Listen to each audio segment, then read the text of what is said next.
जय हिंद everyone, welcome to the fit mind your own YouTube learning channel. बच्चों, आज के वीडियो लेक्चर में हम लोग ग्रुप थ्योरी का रिमेनिंग पार्ट देखेंगे। ये हमारी क्विक रिवीजन क्लास चल रही है बीएससी मैथमेटिक्स वाले बच्चों के लिए। जो बच्चे घर पे बैठ करके अपने एग्जाम की तैयारी कर रहे हैं, ये उनके लिए काफ़ी हेल्पफुल रहेगी।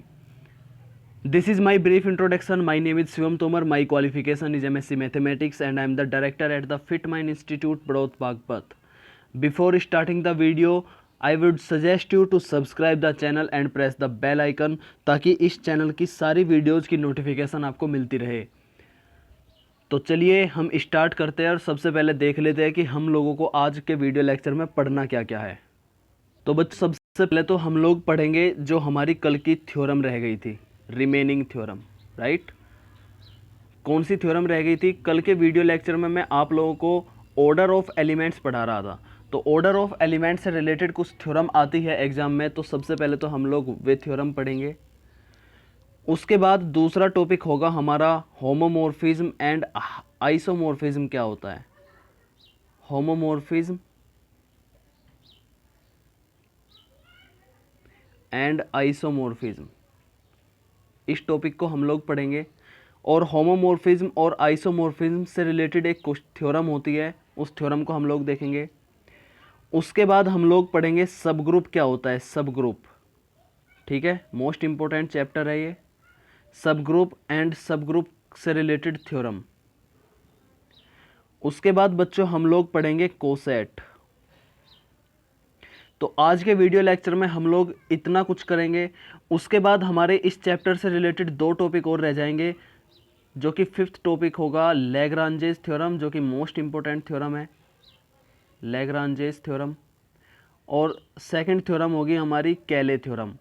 तो ये दोनों थ्योरम हम लोग नेक्स्ट वीडियो लेक्चर में पढ़ेंगे। ठीक है, केले थ्योरम। तो ये दो थ्योरम तो हम लोग नेक्स्ट वीडियो लेक्चर में पढ़ेंगे। आज के वीडियो लेक्चर में हम लोग रिमेनिंग थ्योरम को देखेंगे। होमोमॉर्फिज्म एंड आइसोमॉर्फिज्म क्या होता है, हम लोग इसको देखेंगे।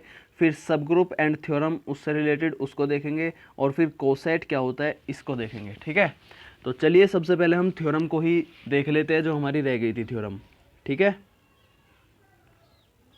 तो बच्चों, कल मैं आपको ये बता रहा था कि अगर मुझे किसी एलिमेंट का ऑर्डर निकालना होता है तो मैं क्या करता हूँ, एडिशन मोड में तो n into A is equal to E आना चाहिए। इस वाले कंसेप्ट का यूज़ करता था एडिशन मोड में। ठीक है, और मल्टीप्लिकेशन मोड में मैं यूज करता था a की पावर n अगर e के बराबर यानी आइडेंटिटी के बराबर आ जाए तो मैं ये कहता था कि उस एलिमेंट का ऑर्डर ये n होगा। ठीक है, ये बात बताई थी कल मैंने आपको। तो आज हम लोग थ्योरम में इसी कंसेप्ट का यूज करेंगे। देखो, जनरली थ्योरम में जब हम ऑर्डर की जो थ्योरम होती है उसमें हम लोग इस वाले कंसेप्ट का यूज करते हैं, इस वाले कंसेप्ट का यूज नहीं करते थ्योरम में। ठीक है, एग्जाम्पल में करते हैं लेकिन। तो हम लोग इस वाले थ्योरम को देखेंगे। फिर से समझ लो क्या बताया मैंने कि a की पावर जब n करने पे वो आइडेंटिटी के बराबर आ जाए तब मैं ये कहता हूँ कि उस एलिमेंट का ऑर्डर n है। ये बात आपको ध्यान रखनी है, थ्योरम में ज़रूर यूज होगी। ठीक है, तो चलो देख लेते हैं थ्योरम क्या है। थ्योरम है मेरी कि the order of an element. Theorem लिख देता हूँ मैं सबसे पहले। हैंड राइटिंग का कोई इशू नहीं है, अब शायद आपको बात समझ में आने लगी होगी। मेरी बातों को ध्यान से सुनते रहो, समझ में आ जाएगी बातें। The order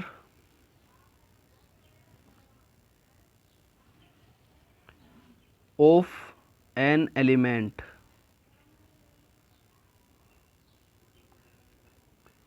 the order of an element, element है ए, ऑफ ए ग्रुप।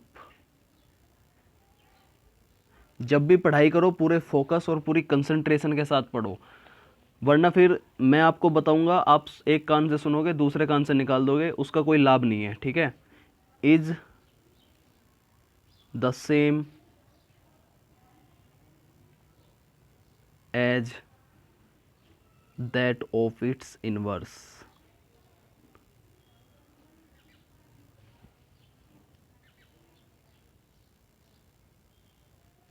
थ्योरम है मेरी ये। थ्योरम को समझो क्या कह रहा है थ्योरम।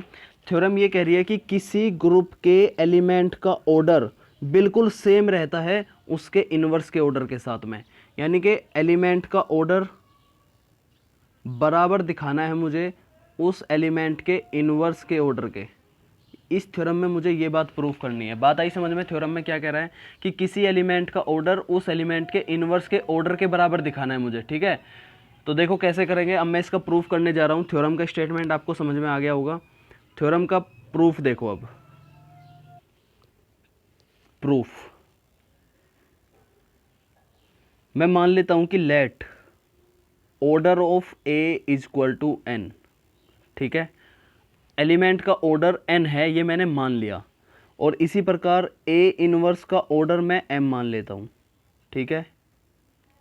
ए इनवर्स का ऑर्डर क्या है? m है। मुझे प्रूफ क्या करना है? मुझे ये दिखाना है कि इन दोनों का ऑर्डर बराबर होगा, यानी कि मुझे प्रूफ करना है कि n बराबर m, ये बात मुझे प्रूफ करनी है, ठीक है। तो देखो अब मैं इसको लेकर के चल रहा हूँ, order of A is equal to N, order of A is equal to N. आप मुझे बताओ, जब किसी एलिमेंट का ऑर्डर n होता है तो उसको मैं क्या ऐसे लिख सकता हूँ? a की power n is equal to E. इसका मतलब यही तो होता है कि एलिमेंट का ऑर्डर n है। अच्छा, अब मुझे एक बात बताओ, अगर मैं इन दोनों का इन्वर्स कर दूँ दोनों साइड में, तो क्या मैं इसको ऐसे लिख सकता हूँ? a की पावर n का इन्वर्स बराबर होगा e का इन्वर्स, राइट। आप मुझे बताओ, क्या मैं इसको ऐसे लिख सकता हूँ कि a का इन्वर्स की पावर n, कोई दिक्कत नहीं है, और e का इन्वर्स क्या होता है? e ही होता है भाई, 1 का इन्वर्स तो 1 ही होता है, ठीक है। तो आइडेंटिटी का इन्वर्स आइडेंटिटी होता है। अच्छा, अब मुझे बताओ ध्यान से देख करके, इसका मतलब क्या हो गया इसका, कि a का इन्वर्स की पावर n अगर आइडेंटिटी के बराबर है तो इसका मतलब क्या है कि a इन्वर्स का ऑर्डर या तो n रहेगा या n से छोटा रहेगा। तो इस बात से मुझे क्या पता चला कि ऑर्डर ऑफ a इन्वर्स या तो n के बराबर रहेगा या n से छोटा हो सकता है, ठीक है। इस बात को भी ध्यान रखना कि जैसे अगर मैं ये कह रहा हूँ कि a की power n is equal to E है, ठीक है, तो इस एलिमेंट का ऑर्डर या तो n रहेगा या n से छोटा रहेगा, ये भी होता है कंसेप्ट, ठीक है। इस बात को ध्यान रखना, इस वाली बात को ध्यान रखना है कि अगर a की power n is equal to E हो, तब उस एलिमेंट का ऑर्डर या तो n होगा या n से छोटा होगा। तो यहाँ पे सेम फॉर्मूला बन रहा है, a इनवर्स की power n is equal to E है, तो इसका मतलब क्या है कि a इनवर्स का ऑर्डर या तो n रहेगा या n से छोटा रहेगा, ठीक है। अब आप मुझे बताओ, a इनवर्स के ऑर्डर को मैंने माना क्या था? a इनवर्स के ऑर्डर को मैंने m माना था। तो यहाँ मैं ये लिख सकता हूँ कि m जो है स्मॉलर देन और इक्वल टू n हो गया, ठीक है। इक्वल टू का साइन लग नहीं पा रहा बच्चों, समझ जाना, यहाँ पे m smaller than and equal to n, ये मैंने इक्वेशन मान ली फर्स्ट। यहाँ तक बताओ बात समझ में आई क्या? ठीक है, कोई सिंपल सी चीज़ चल रही है, कोई भारी चीज़ नहीं चल रही, ठीक है, समझ आ गई यहाँ तक। ये मैंने कब किया? जब मैं एलिमेंट का order of A is equal to N मान करके चला था। जब order of A is equal to N है तो ए की power N is equal to E हो जाएगा, सिंपल फॉर्मूला है। तो फिर मैंने दोनों साइड इन्वर्स कर दिया, तो ए की पावर एन का inverse is equal to E inverse हो गया। इस इन्वर्स को मैं अंदर ले आया, इसकी पावर को बाहर ले गया, कोई सवाल में फ़र्क नहीं पड़ेगा, ए इन्वर्स का इन्वर्स ई ही होता है, ठीक है। अब जब ये फॉर्मूला बन गया तो ये तो इसका मतलब ये है कि ए इन्वर्स का ऑर्डर या तो एन रहेगा या एन से छोटा रहेगा।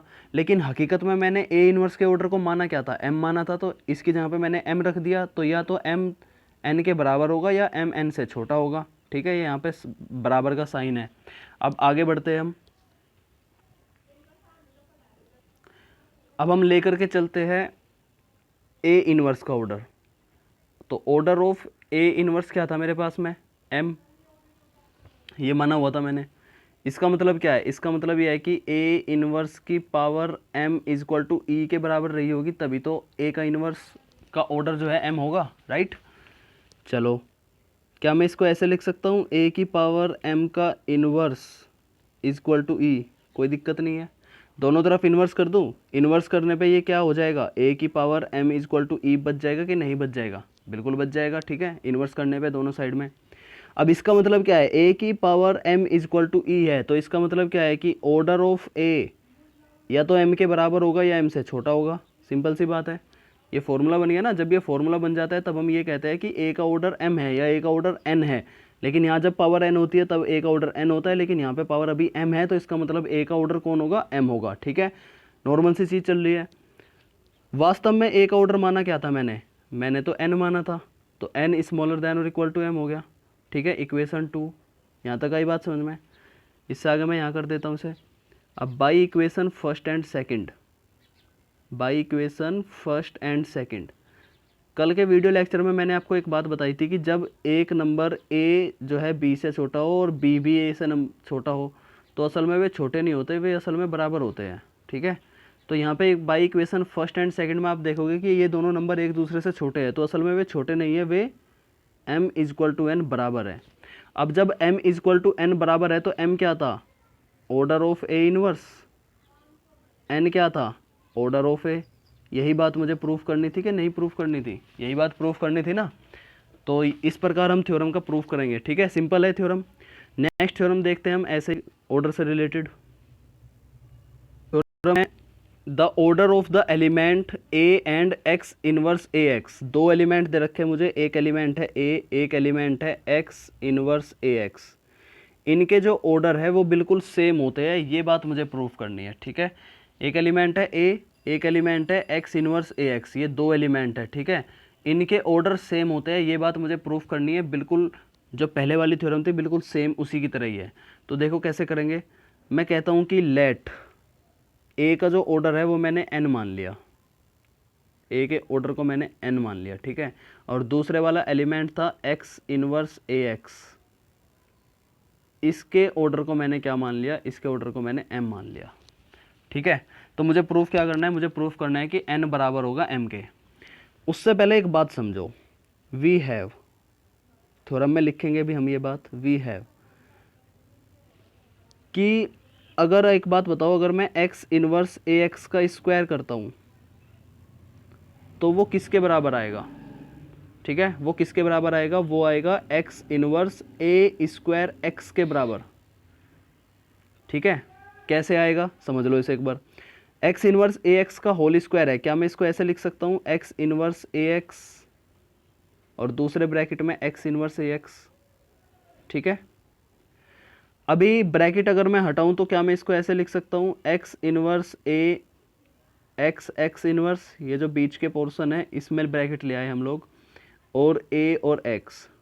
ठीक है, ये क्या बन जाएगा, अब ई बन जाएगा, ई बन जाएगा। तो ये टोटल क्या हो जाएगा, एक्स इनवर्स ए स्क्वायर एक्स, क्योंकि एक ए ये रहा यहाँ पे और एक ए ये रहा यहाँ पे, मल्टीप्लाई करेंगे तो ए स्क्वायर एक्स हो जाएगा। ठीक है, तो मैं क्या समझाना चाह रहा था कि एक्स इनवर्स ए एक्स का होल स्क्वायर बराबर होगा एक्स इनवर्स ए स्क्वायर एक्स के। ठीक है, इधर ब्रैकेट में करके ये बात लिख देंगे जो मैंने अभी समझाई है आपको।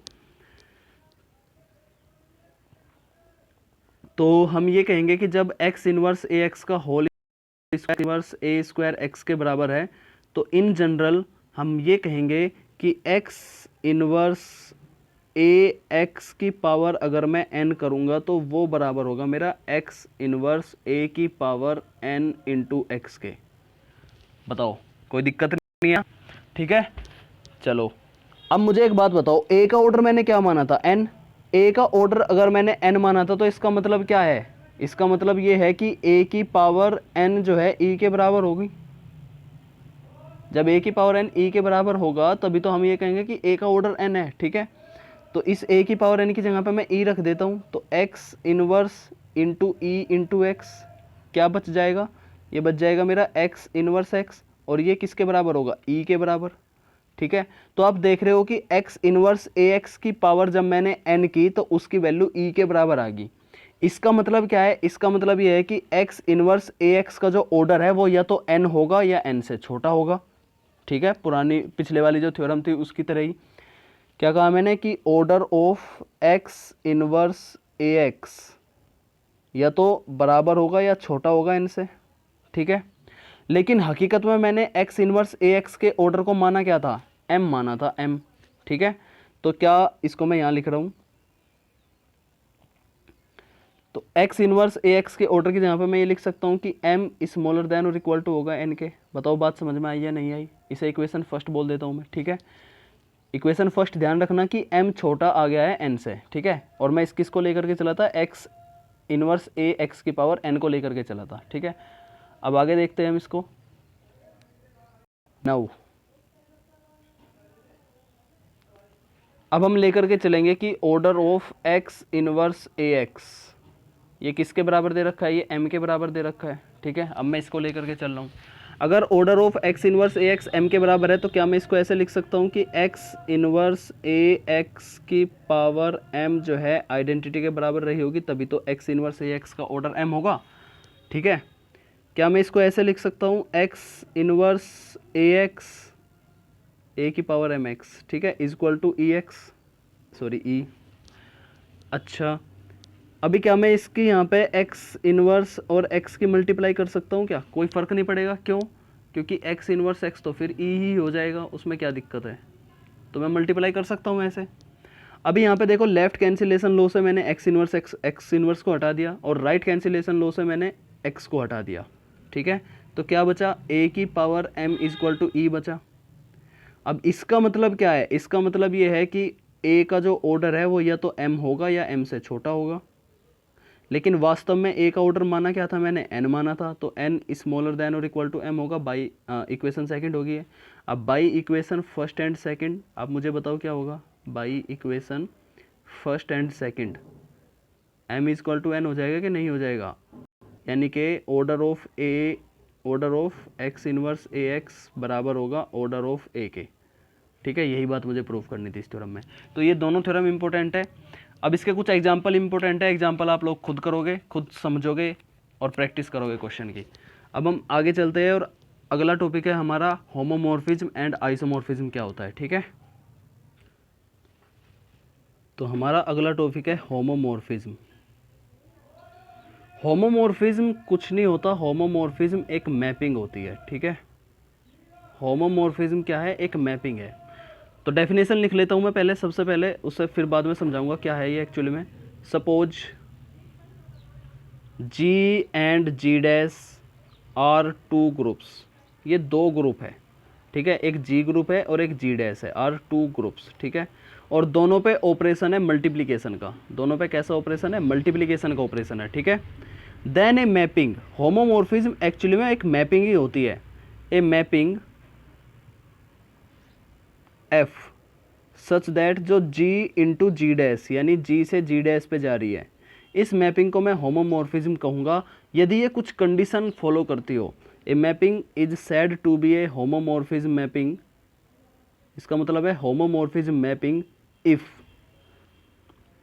क्या कंडीशन फॉलो करती हो कि if F of A B बराबर है F of A into F of B के, for all A comma B belongs to group G में से, जी डैश में से नहीं, जी में से। ठीक है, समझो क्या है ये कह रहा है कि अगर दो ग्रुप है, एक है जी ग्रुप, एक है जी डैश ग्रुप। ठीक है, दोनों पे ही मल्टीप्लिकेटिव का कंपोजिशन लगा हुआ है, तब एक मैपिंग जो कि F such that G into G dash पे जा रही है is called a homomorphism mapping if F of A B, यानी कि अगर मैं दो एलिमेंट्स एक साथ लेता हूँ, ए बी दो एलिमेंट में एक साथ लेता हूँ और उन पे कंडीशन लगाता हूँ, यानी कि उनकी इमेज लगाता हूँ। ठीक है, तो वो अलग अलग एलिमेंट की इमेज के बराबर हो जाएंगे। ठीक है, ये है होमोमॉर्फिज्म। ठीक है, क्या बताया मैंने कि अगर मैं दो एलिमेंट की इमेज निकालता हूँ तो वो दोनों एलिमेंट की अलग अलग इमेज की मल्टीप्लिकेशन के बराबर होगी। ये है मेरा होमोमॉर्फिज्म। बताओ, बात आई समझ में? अब ऐसे ही आइसोमॉर्फिज्म होता है। आइसोमॉर्फिज्म क्या होता है? आइसोमॉर्फिज्म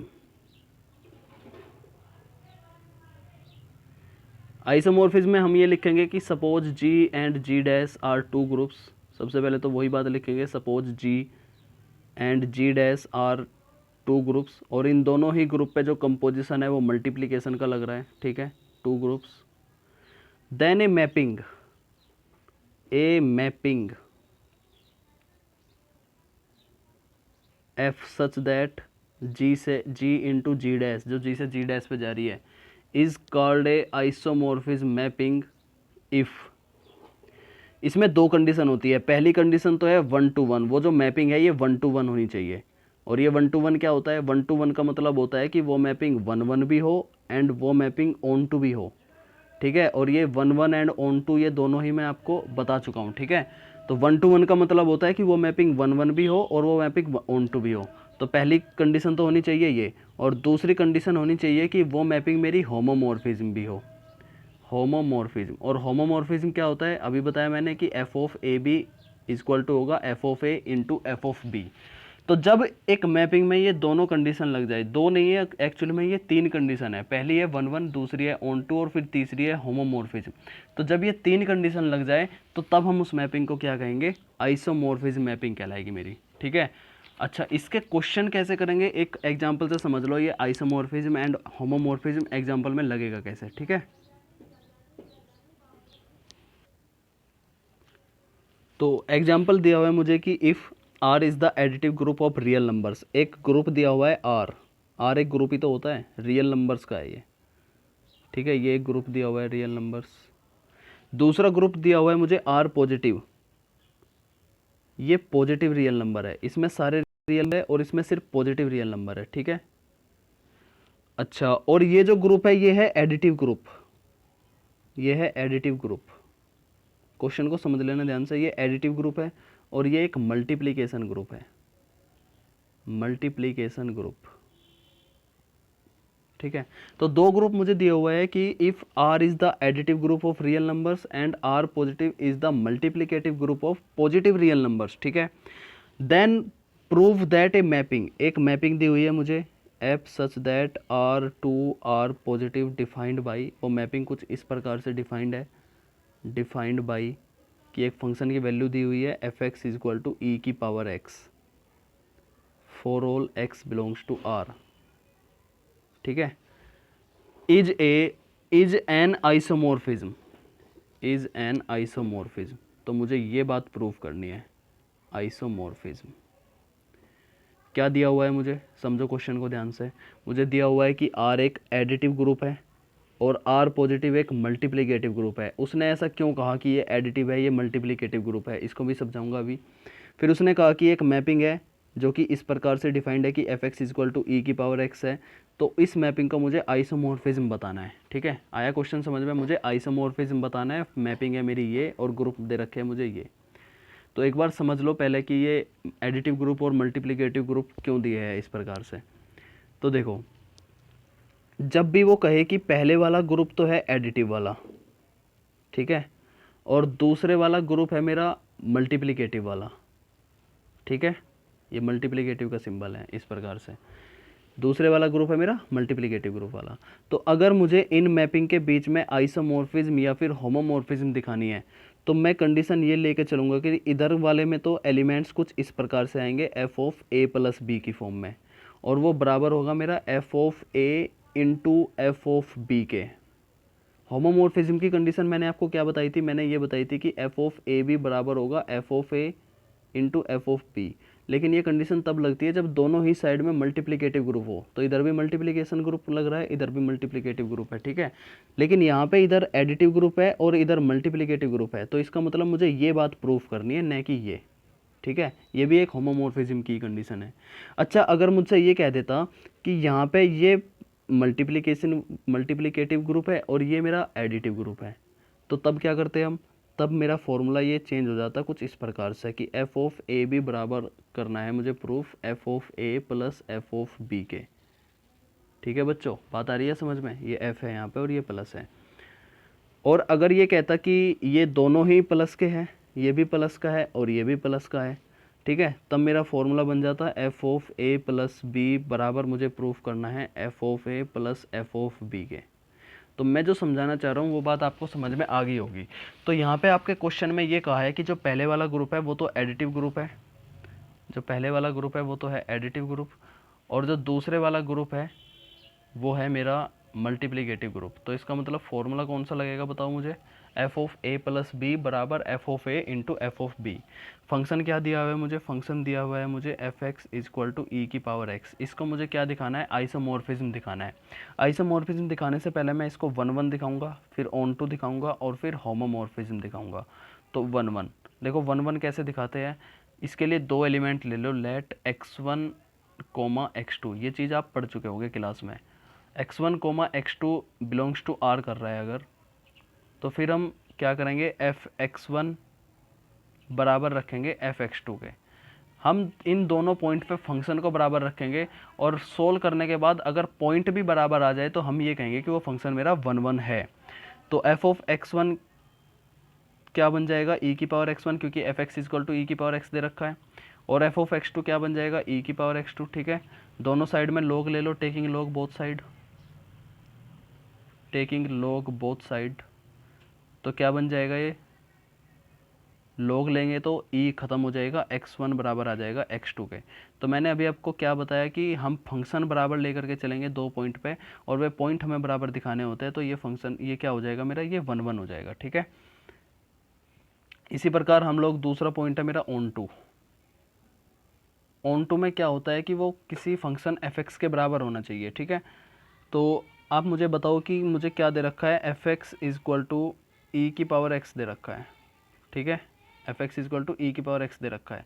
मैं एक काम करता हूँ, मैं इसको वाई मान लेता हूँ, Y is equal to E की पावर एक्स। देख लो इसे ऑन टू को कैसे दिखाना होता है, इसे वाई मान लो। ठीक है, यहाँ से एक्स की वैल्यू निकालो, एक्स की वैल्यू क्या आ गई मेरी, बताओ, लोग वाई आ गई ना। एक्स की वैल्यू क्या आ गई, ये इधर जाएगा तो log y आ जाएगा। ठीक है, ये बेसिक कैलकुलेशन है मैथमेटिक्स की, 9th क्लास का है ये, लोगरिथम वाले चैप्टर से है ये कैलकुलेशन। एक्स की वैल्यू क्या आ गई, log y आ गई। अब इस एक्स की वैल्यू को यहाँ पे रखो इस फंक्शन में, तो एफ ऑफ एक्स की जगह पे मैंने रखा log y। ठीक है, और यहाँ पे ई की पावर एक्स की जगह पे रखा मैंने log y। अभी एक चीज़ और, अगर e की पावर log होती है तो वो ख़त्म ही हो जाता है सिस्टम, बस यहाँ पे जो वैल्यू आएगी वो बच जाएगी। तो ये किसके बराबर आ गया, ये y के बराबर आ गया। ठीक है, तो मेरा कहने का मतलब ये है कि जब फंक्शन y के बराबर आ जाए तब वो फंक्शन कैसा होता है, मेरा ऑन टू फंक्शन होता है। ठीक है, तो ये फंक्शन मेरा 1 1 भी हो गया, ये फंक्शन मेरा ऑन टू भी हो गया। नहीं बात समझ में आई तो फिर से देख लो वीडियो को। और तीसरी कंडीशन है अब मेरी होमोमॉर्फिज्म। होमोमॉर्फिज्म, तो होमोमॉर्फिज्म के लिए मुझे क्या दिखाना है, होमोमॉर्फिज्म। पहले वाला ग्रुप कैसा है, एडिटिव ग्रुप है, तो फॉर्मूला क्या लगेगा, F of A plus B लगेगा। ठीक है, ए बी तो मैं मान नहीं रहा हूँ, X one plus x two मान के चल रहा हूँ मैं। तो F of x one plus x two बताओ क्या होगा, ई की पावर एक्स की जगह पे बस X one plus x two रख दो। भाई F X is equal to E की पावर एक्स था, एफ एक्स इजक्वल टू क्या था, ई की पावर एक्स था, तो एक्स की जगह पे मैंने x one plus x two रख दिया, तो यहाँ पे एक्स की जगह पे x one plus x two रख दो। ठीक है, नॉर्मल सी बात है। तो F of x one plus x two क्या हो जाएगा, ई की power x one plus x two. क्या मैं इसको ऐसे लिख सकता हूँ, ई की power x one into e की पावर एक्स टू। भाई बेस समान होता है तो पावर्स जो है जुड़ जाती है, घातें जुड़ जाती है, ये बात आपको पता होगी। तो घातें यहाँ पे पहले ही जुड़ी हुई है, पावर्स यहाँ पे पहले ही जुड़ी हुई है, तो इसको मैं ऐसे लिख सकता हूँ, ई की power x one into e की पावर एक्स टू। आप मुझे बताओ, क्या मैं इसको एफ एक्स वन नहीं लिख सकता, इंटू क्या मैं इसको एफ ऑफ एक्स टू नहीं लिख सकता। ठीक है, यही बात मुझे प्रूफ करनी थी कि F of x one plus x two बराबर आना चाहिए f of x one into F of x two. Into क्यों, क्योंकि दूसरे वाला ग्रुप मल्टीप्लिकेटिव ग्रुप है। ठीक है, तो ये फंक्शन मेरा 1 1 भी हो गया, 1 1 हो गया, ऑन टू भी हो गया, तो इसका मतलब 1 to 1 हो गया ये फंक्शन मेरा। जब फंक्शन 1 1 एंड ऑन टू हो जाए तो उसको 1 to 1 भी बोल देते हैं। और दूसरा मेरा ये होमोमॉर्फिज्म भी हो गया, तो इसका मतलब क्वेश्चन में जो पूछा था, क्या पूछा था कि इसे आइसोमॉर्फिज्म दिखाओ, तो ये फंक्शन मेरा क्या हो गया, आइसोमॉर्फिज्म हो चुका है। इस प्रकार से आपको क्वेश्चन करने हैं। आई होप आपको क्वेश्चन समझ में आ गया होगा। ठीक है, अगला क्वेश्चन मुझे दे रखा है कि let R be a multiplicative group and let R be the additive group. इस बार ये वाला ग्रुप मल्टीप्लिकेटिव ग्रुप दे रखा है और दूसरे वाला ग्रुप ये वाला एडिटिव ग्रुप दे रखा है, और जो फंक्शन है मुझे फंक्शन दे रखा है मुझे log x। तो इस वाले क्वेश्चन को आपको क्या बताना है, इज एन आइसोमॉर्फिज्म। इस वाले फंक्शन को आपको आइसोमॉर्फिज्म बताना है। तो इस क्वेश्चन को करो, इसकी प्रैक्टिस करो अभी। ठीक है, वीडियो पॉज करो, इसकी प्रैक्टिस करो, तब आगे देखना। तो चलो अब मैं अगले टॉपिक पे चलता हूँ। तो अगला टॉपिक है मेरा सब ग्रुप। तो चलो देखते हैं ये सब ग्रुप क्या होता है। सबसे पहले मैं इसकी डेफिनेशन लिखता हूँ, फिर मैं उसको समझाऊंगा। A non empty a non-empty subset, a non-empty subset। Subset तो जानते होगे सभी, नॉन एम्प्टी मतलब खाली नहीं है, सबसेट मतलब सेट का छोटा भाई, है ना। अ नॉन एम्प्टी सबसेट, उस सबसेट को नाम दे देता हूँ मैं H, of a group G, of a group G is said to be, is said to be a subgroup of G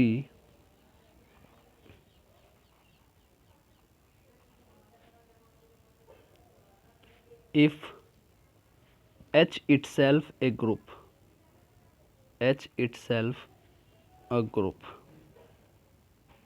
तो ये मेरी सब ग्रुप की डेफिनेशन है। क्या कह रहा है कि ये non empty subset H of a group G is said to be a subgroup of G if H itself is a group. यानी कि एक सेट है मेरा जी है, मान के चलो एक ग्रुप है जी, उसका मैंने एक सबसेट ले लिया एच, ठीक है। अगर वो एच भी ग्रुप है मतलब अगर एच भी चारों की चारों प्रॉपर्टी फॉलो करता है, यानी कि closure property, second associative property, third existence of identity and fourth existence of inverse, अगर ये एच भी इन चारों प्रॉपर्टी को फॉलो करता है लेकिन है वो एच का छोटा भाई मतलब एच का सबसेट है, ठीक है, इसका जी का सबसेट है एच, ठीक है, तो एच भी मेरा क्या कहलाएगा, सब ग्रुप कहलाएगा। बताओ बात आई ना समझ में। क्या कहा है कि एक non empty subset of a group G is said to be subgroup of G if H itself a group. एक ग्रुप होने का मतलब है कि वो चारों की चारों प्रॉपर्टी फॉलो करता हो, ठीक है बच्चों। चलो तो अब हम सब ग्रुप की कंडीशन देख लेते हैं कुछ। तो बच्चों कंडीशन ये है कि अगर मुझे एच को सब ग्रुप बताना है तो एक तो है ये डेफिनेशन, इससे बता सकते हो, और एक है मेरी कंडीशन या फिर इसे आप थ्योरम भी बोल सकते हो, ठीक है। थ्योरम ये कहती है कि अ सबसेट, लिख देता हूँ मैं उसको, अ सबसेट, ये सबसेट कैसा है, नॉन एम्प्टी सबसेट है, H of a group G, of a group G is a subgroup, is a subgroup if, ये इफ एंड ओनली इफ है। इफ एंड ओनली इफ का मतलब क्या होता है, इफ एंड ओनली इफ का मतलब क्या होता है, नेसेसरी एंड सुफिशिएंट कंडीशन, ठीक है। कुछ एक थ्योरम में आएगा ये इफ एंड ओनली इफ, वहाँ पे समझा दूंगा क्या होता है इफ एंड ओनली इफ। तो ये कहता है कि एच मेरा जी का सब ग्रुप कहलाएगा यदि किन्हीं दो एलिमेंट के लिए ए बिलोंग्स टू एच और बी बिलोंग्स टू एच, इसके लिए a B inverse belongs to H, अगर ये कंडीशन सेटिस्फाई हो जाए तो हम ये कहेंगे कि एच मेरा क्या है, एच मेरा सब ग्रुप है, ठीक है। असल में ये थ्योरम आई कहाँ से, आप मुझे एक बात बताओ, सब ग्रुप दिखाने के लिए मुझे चार प्रॉपर्टी फॉलो करानी थी, closure property, associative property, existence of identity, existence of inverse, ये सारी प्रॉपर्टी मुझे फॉलो करानी थी। तो इस एक वर्ड में ये चारों की चारों प्रॉपर्टी समाहित है, ठीक है। कैसे, देखो एक एलिमेंट है ए, एक एलिमेंट है बी, इनकी मल्टीप्लाई कर दी तो वो क्लोजर प्रॉपर्टी बन जाता है। इनवर्स कब होता है, जब दूसरे एलिमेंट का इनवर्स हो। तो यहाँ पे देखो, यहाँ पे ए इंटू बी इनवर्स में ये चारों की चारों प्रॉपर्टी आ रही है कि नहीं आ रही है, आ रही है ना। तो इसीलिए इस थ्योरम को ये कहा गया कि अगर मुझे एच को सब ग्रुप दिखाना तो मुझे इस कंडीशन को दिखाना होगा क्वेश्चन में, और मैं ये बोल दूंगा कि वो मेरा एक सब ग्रुप होगा, ठीक है। क्या मतलब है इसका कि दो अलग अलग एलिमेंट अगर एच में बिलोंग है तो पहले वाला एलिमेंट बिल्कुल सेम और दूसरे वाले एलिमेंट के इनवर्स की मल्टीप्लिकेशन, पहले वाला एलिमेंट और दूसरे वाले एलिमेंट की इनवर्स की मल्टीप्लिकेशन अगर एच में ही बिलोंग कर जाए तो एच मेरा क्या होगा, एच मेरा सब ग्रुप होगा। बात आई ना समझ में, ठीक है। तो एक तो ये थ्योरम है जो आपको ध्यान रखनी है, और मोस्ट इंपॉर्टेंट थ्योरम है, इसका क्वेश्चन में और बाकी थ्योरम में यूज होता है, ठीक है। तो A belongs to H, B belongs to H and A B inverse belongs to H, अगर ऐसा हो जाए तो एच मेरा सब ग्रुप कहलाएगा, राइट। कुछ एक कोरोलरी देख लेते हैं, कोरोलरी थ्योरम से निकल के आती है। कोरोलरी ये है कि एच मेरा सब ग्रुप तब भी कहलाएगा, H is a subgroup of G, subgroup of G if H, H inverse is a subset of H. एक कंडीशन ये भी होती है, H H inverse is subset of H, ठीक है, तब भी मेरा एच क्या होगा, सब ग्रुप कहलाएगा। तो एक तो कंडीशन मैंने आपको ये बताई कि ए बी का इनवर्स बिलोंग्स टू एच होना चाहिए, तब भी एच सब ग्रुप होगा। एक एच एच इनवर्स सबसेट होना चाहिए एच का, तब भी सब ग्रुप होगा। और एक कोरोलरी और है, वो ये कहती है कि एच मेरा तब भी सब ग्रुप होगा अगर एच एच इनवर्स बराबर हो एच के, तब भी जो है एच मेरा क्या होगा, एक सब ग्रुप होगा। तो ये तीनों की तीनों कंडीशन याद हुई कि नहीं हुई, एच एच इनवर्स बराबर होगा एच के। तो पहली कंडीशन है कि a B inverse belongs to H होगा, तब भी एच सब ग्रुप हो सकता है। एच एच इनवर्स बराबर एच एच इनवर्स सबसेट होगा एच का, तब भी ये सब ग्रुप हो सकता है। और एच एच इनवर्स बराबर होगा एच का, तब भी ये सब ग्रुप हो सकता है, ठीक है। ये तीनों कंडीशन आपको ध्यान रखनी है। तो चलो अब हम थ्योरम कर लेते हैं, अब सब ग्रुप से रिलेटेड जो मोस्ट इंपॉर्टेंट थ्योरम है और जो कई बार एग्जाम में पूछी भी जाती है।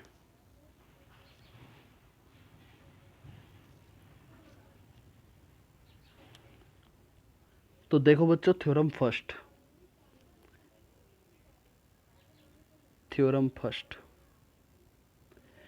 पहली थ्योरम ये है कि इफ एच एंड के दो अलग अलग सब ग्रुप है, if H and K are two सब ग्रुप्स ऑफ ग्रुप जी। किसके सब ग्रुप है? ग्रुप जी के है, ऑफ जी, ठीक है। देन एच के यानी उन दोनों सब ग्रुप की अगर मल्टीप्लाई कर दी जाए, then H K is a सब ग्रुप ऑफ जी, तब वो भी एक सब ग्रुप होगा of G. If and only if, इस आई डबल एफ का मतलब होता है if and only if H के बराबर हो के एच के, एच के बराबर के एच के हो, तब एच के भी एक सब ग्रुप होगा। तो थ्योरम क्या है कि अगर एच और के अलग अलग दो सब ग्रुप्स है, तब उन सब ग्रुप्स की मल्टीप्लाई भी मेरी सब ग्रुप कहलाएगी, यदि और केवल यदि एच के बराबर हो के एच के। इस इफ एंड ओनली इफ का मतलब ये होता है कि एक बार मैं इस कंडीशन को लेकर के चलूंगा कि एच के इज ए सब ग्रुप है और मैं इसको प्रूफ करूंगा, ठीक है। और फिर उल्टा करूंगा मैं ऐसे, इसका मैं इसको लेकर के चलूंगा और फिर इसको प्रूफ करूंगा। इफ एंड ओनली इफ का मतलब ये होता है। आई बात समझ में? क्या कहा मैंने? इफ एंड ओनली इफ, एक बार मैं इसको लेकर के चलूंगा तो ये बात मैं प्रूफ करूंगा, और जब मैं इसको लेकर के चलूंगा तो ये बात मैं प्रूफ करूंगा, ठीक है। तो फिर से समझ लो थ्योरम का एक क्या है कि H and K are two subgroup of G, then H K is a subgroup if and only if H K is equal to K H, right. तो चलो, तो सबसे पहले मैं इसको लेकर के चलूंगा और इसको प्रूफ करूंगा, ठीक है। फिर मैं इसको लेकर के चलूंगा और इसको प्रूफ करूंगा। अब आते हैं प्रूफ पे। तो देखो प्रूफ, अभी मैंने आपको एक बात बताई थी, इस बात को ध्यान रखना है कि अगर मुझे h को सब ग्रुप दिखाना है तो मैं ये भी दिखा सकता हूँ कि एच एच इनवर्स बराबर है h के, ठीक है। इस बात को ध्यान रखना है, इसी कंसेप्ट का यूज करूंगा मैं इस थ्योरम में। तो प्रूफ में सबसे पहले यही लिखेंगे जो मुझे दिया हुआ है थ्योरम में कि late H and K are two सब ग्रुप्स ऑफ जी, टू सब ग्रुप्स ऑफ जी, ठीक है। लेट मैं क्या लेकर के चलता हूँ? मैं लेकर के चलता हूँ कि एच के बराबर है के एच के, मैं ये लेकर के चलता हूँ और क्या प्रूफ क्या करूँगा? Then we have to proof, क्या प्रूफ करना है मुझे? We have to proof that H K is a subgroup, यही तो प्रूफ करना है, that H K is a subgroup, ये बात मुझे प्रूफ करनी है। अच्छा, आप मुझे एक बात बताओ, एच के को मुझे सब ग्रुप प्रूफ करना है, तो क्या मैं ये प्रूफ कर दूं कि एच के का जो इनवर्स है, सॉरी, क्या मैं ये बात प्रूफ कर दूं कि एच के इंटू एच के का इनवर्स बराबर होगा एच के? सब ग्रुप प्रूफ करने के लिए क्या मैं ये बात प्रूफ कर दूं? अभी मैंने आपको बताया कि अगर मुझे एच को सब ग्रुप दिखाना है तो एच और इस एच का इनवर्स बराबर होना चाहिए एच के, ठीक है। एक सेकंड बच्चों, ये हटाने के लिए काटना पड़ेगा। तो क्या बता रहा था मैं कि एच एच इनवर्स बराबर होता है एच, ठीक है, कि सब ग्रुप और सब ग्रुप का इनवर्स बराबर मुझे एच के प्रूफ करना है अगर मुझे एच को सब ग्रुप दिखाना है। तो यहाँ मुझे किसको सब ग्रुप दिखाना है? एच के को। तो एच के और एच के का इनवर्स किसके बराबर दिखाना पड़ेगा? मुझे एच के बराबर दिखाना पड़ेगा अगर मुझे एच के को सब ग्रुप प्रूफ करना है। तो बात आई ना समझ में? ठीक है, तो आगे चलते हैं, अब हम नेक्स्ट देखते हैं। वो जो लैंग्वेज थी वो लिख लेना, जो भी लैंग्वेज थी उससे आगे का लिख रहा हूँ मैं कि late H K is equal to K H है, ये मुझे दिया हुआ है, राइट। चलो फिर मुझे किसको दिखाना है कि एच के और एच के इनवर्स को बराबर दिखाना है एच के। तो मैं इसको लेकर के चलता हूँ, इस वाली साइड को। तो यहाँ हम लिखेंगे वी हैव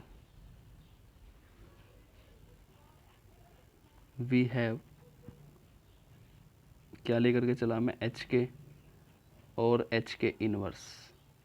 अच्छा, इसको मैं ऐसे लिख सकता हूँ क्या, एच के इनवर्स को जब मैं खोलूँगा तो ये बन जाएगा मेरा के inverse H inverse, right.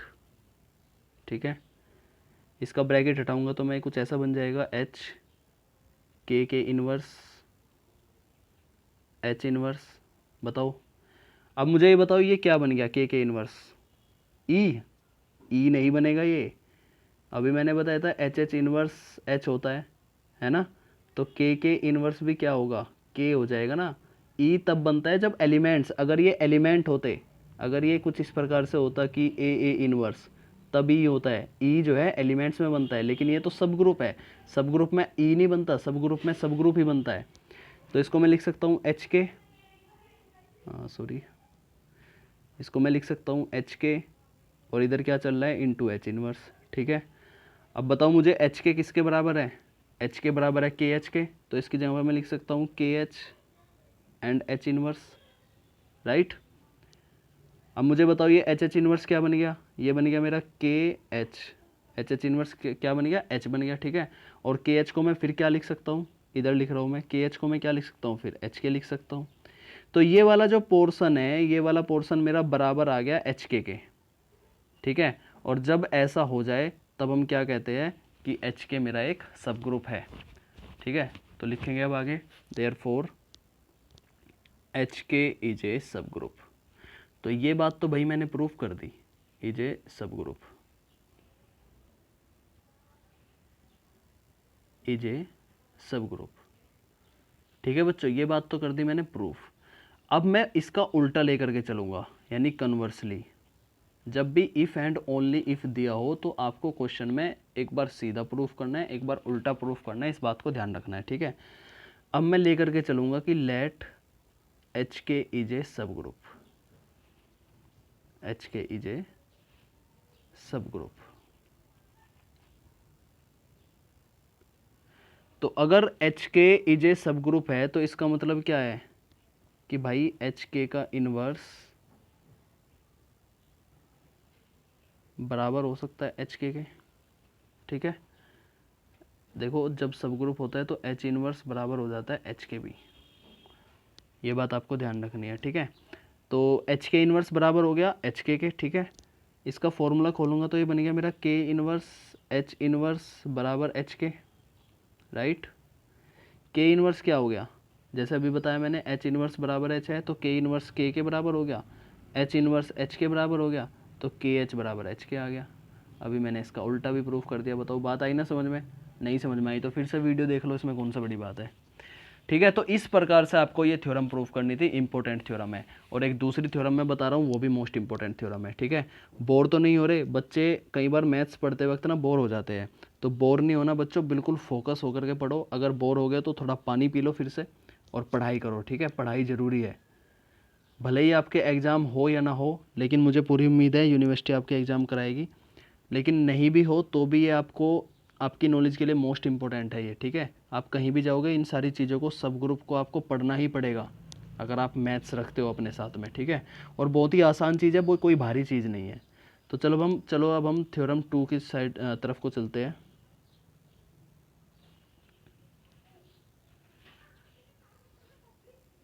Theorem 2 most important theorem है, ये भी कई बार पूछी गई है एग्जाम में। थ्योरम 2 ये कहता है कि if H1 and H2 are two subgroups, if H1 and H2 are two subgroups, दो सबग्रुप दे रखे हैं मुझे, एक है H1 एक है H2, तो ये कहा है कि उनका इंटरसेक्शन, देन प्रूव दैट कि H1 intersection H2 is also a subgroup, ये बात मुझे प्रूफ करनी है।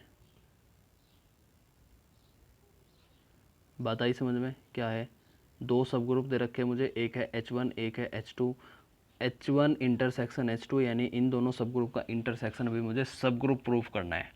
तो देखो कैसे करेंगे प्रूफ। सबसे पहले तो हम यही लिख लेंगे कि let H1 and H2 be two सब groups.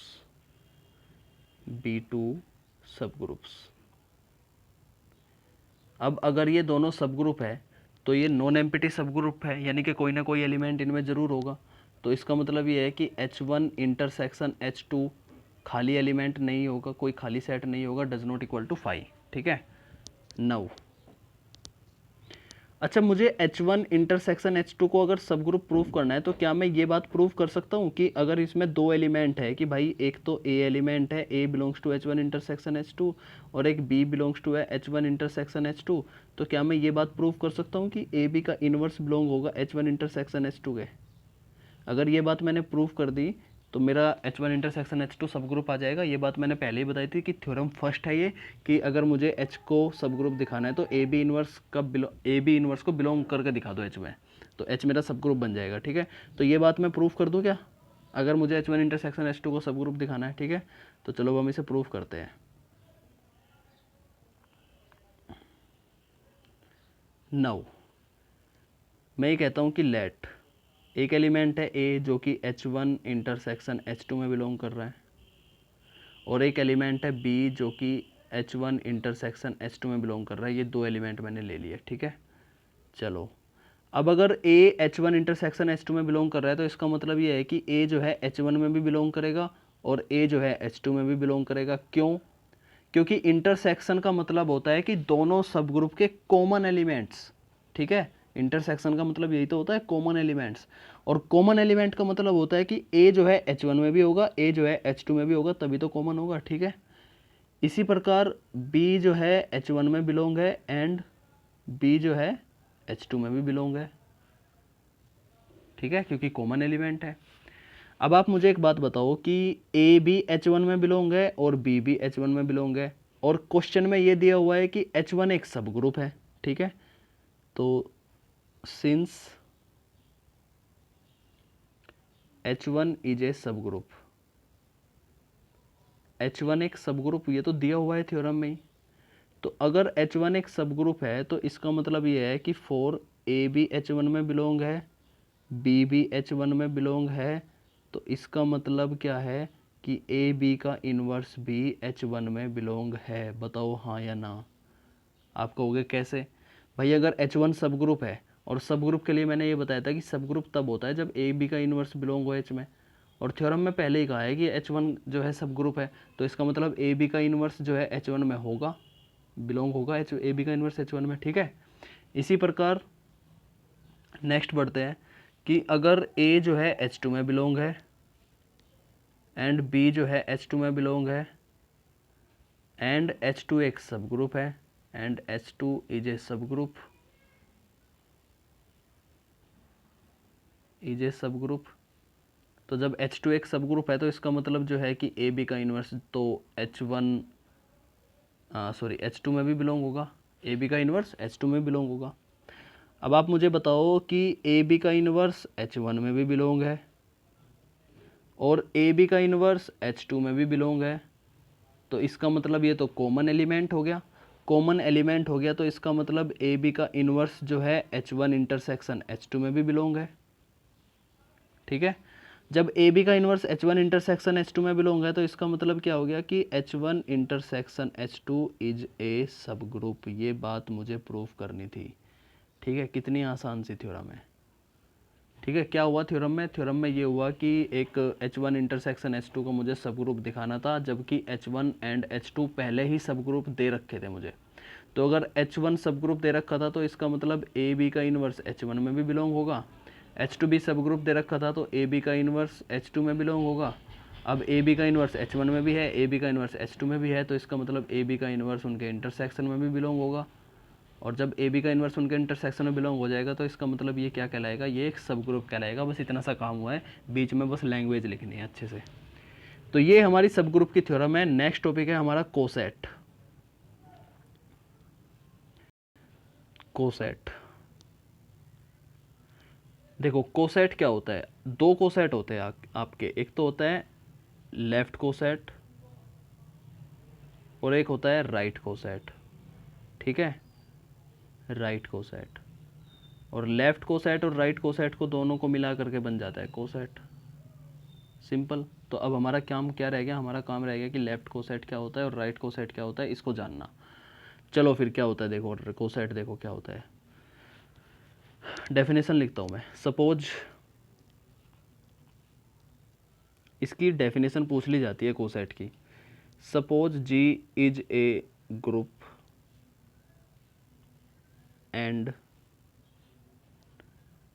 H is any subgroup of ji.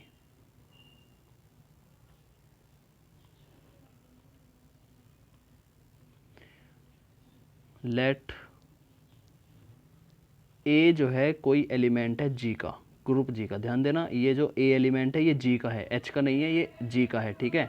A H का होता है सब ग्रुप में, तो A belongs to G. Then the set एक सेट होता है। कैसा सेट? कि सब ग्रुप के साथ में अगर मैं इस वाले एलिमेंट की मल्टीप्लाई करता हूँ, ठीक है, तो वो किस प्रकार का सेट बनेगा? वो कुछ इस प्रकार का सेट बनेगा कि एच में तो इस प्रकार के एलिमेंट हो गए और ए है ही उनके साथ में। कहने का मतलब है कि इस सब ग्रुप के जितने भी एलिमेंट्स हैं उनके साथ में ए रहेगा, तो उन सभी एलिमेंट का सेट मेरा क्या कहलाएगा? ये मेरा राइट कोसेट कहलाएगा। Is called right coset. Right coset क्यों? क्योंकि ए की मल्टीप्लाई, ध्यान से देखो, राइट साइड से हो रही है। ए की मल्टीप्लाई राइट साइड से हो रही है, इसलिए ये मेरा क्या कहलाएगा? ये मेरा राइट कोसेट कहलाएगा। तो कोसेट आई बात समझ में आपको? कोसेट होता क्या है? कोसेट एक सेट ही होता है, फ़र्क सिर्फ इतना है कि इसमें एक एलिमेंट ग्रुप का होता है और एक एलिमेंट सब ग्रुप का होता है। तो ऐसे सभी एलिमेंट के सेट को हम कोसेट कहते हैं। एक एलिमेंट ग्रुप का होता है, एक एलिमेंट सब ग्रुप का होता है। अगर ग्रुप के एलिमेंट की मल्टीप्लाई राइट साइड से हो रही है तो मेरा राइट कोसेट, अगर लेफ्ट साइड से हो रही है तो मेरा लेफ्ट कोसेट। ऐसे समझ सकते हो आप इसको। तो लेफ्ट कोसेट की डेफिनेशन आप क्या लिख सकते हो? यही सेम लैंग्वेज सेम लिखो। Suppose G is a group and H be any subgroup of G, let A be any element of G, then the set, उसमें इस प्रकार से लिख दो, बस लेफ्ट साइड से मल्टीप्लाई कर दो। तो कैसा सेट? ए इंटू एच, जहाँ एच क्या है? सब ग्रुप एच के एलिमेंट है। तो इस सेट को कहूँगा मैं लेफ्ट कोसेट। तो कोसेट की डेफिनेशन क्या हो जाएगी? कोसेट की डेफिनेशन हो जाएगी अ left coset and A right coset is called A coset. A left coset and right coset is a coset. ठीक है बच्चों, ये हमारा कोसेट है। इसके बाद एक थ्योरम देख लो। थ्योरम का सिर्फ स्टेटमेंट है, इंपॉर्टेंट थ्योरम है जो कि लैग्रांजे थ्योरम में यूज होगी। ठीक है, थ्योरम ये है कि if H is a subgroup of G, if H is a subgroup of a group G, then G is equal to the union of all right coset, of all right coset या फिर left coset, of all right और left coset of H in G। क्या कह रहा है ये कह रहा है कि अगर H एक सब ग्रुप है, ठीक है, G का, तब G जो है बराबर होगा, is equal to the union of all right और left coset of H in G। ठीक है, सिंपलिकली हम इसको ऐसे लिख सकते हैं कि G बराबर होगा मेरा H union HA union HB union HC। ठीक है, इस प्रकार के जितने भी राइट कोसेट हो गए उन सभी का यूनियन मेरा उस ग्रुप के बराबर होगा। इस बात को आपको ध्यान रखना है, लैग्रांजे थ्योरम में यूज होगी ये स्टेटमेंट। ठीक है, क्या कहा मैंने कि एक सब ग्रुप है H, इस सब ग्रुप के सभी राइट कोसेट का यूनियन ग्रुप के बराबर होगा।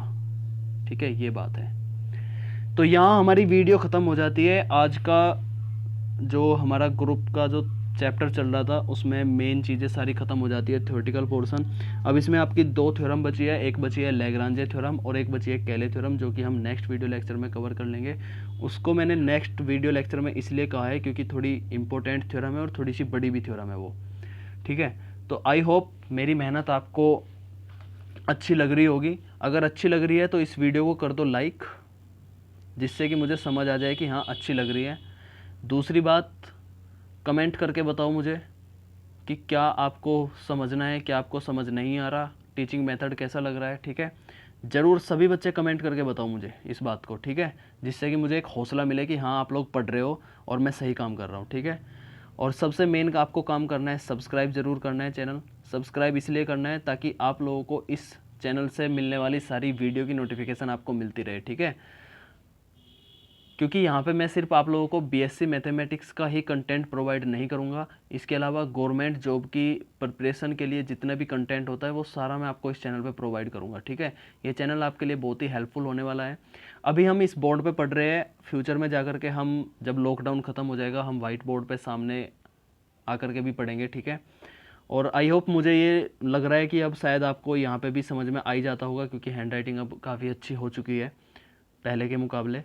ठीक है, और दूसरी सबसे इम्पोर्टेंट आपको काम ये करना है कि आपको इसे अपने दोस्तों के साथ शेयर करना है। ठीक है, जितना ज़्यादा शेयर करोगे उतना ही ज़्यादा अच्छा लगेगा मुझे। ठीक है, तो ये सारे काम आपको करने हैं और ये काम आपको ज़रूर करने हैं। ठीक है, तो बताओ मुझे कमेंट करके वीडियो अच्छी लगी या नहीं लगी। ठीक है, तो चलो गाइज़, आज के लिए इतना ही, बाकी पढ़ेंगे हम कल।